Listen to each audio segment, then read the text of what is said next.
And they brought me over to the Vegepod booth, and we're going to look at something that's really kind of cool here. Paul, you were kind of walking through this, and we got to show those viewers at home.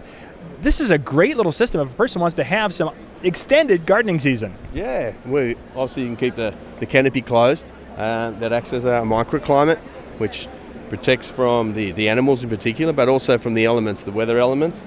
You could extend it by adding some lights in there. There's a nice mist spray system up the top where you can plug your hose in and it'll water itself.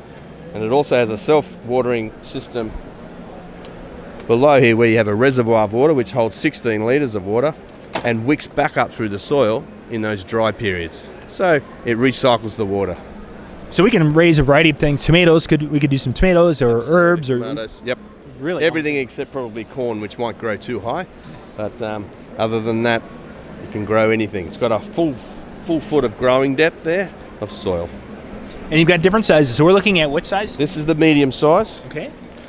This is the small size here. Which is about half the size. Which is exactly half the size. And double the size of the medium is the large pod.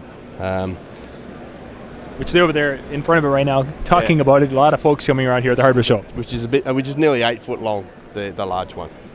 Very nice. Now, if people are interested in a system like this, where can they go to find out information?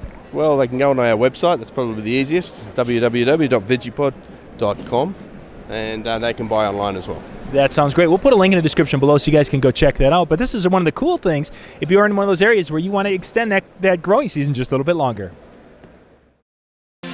For more tips and how-to videos, go to weekendhandyman.com.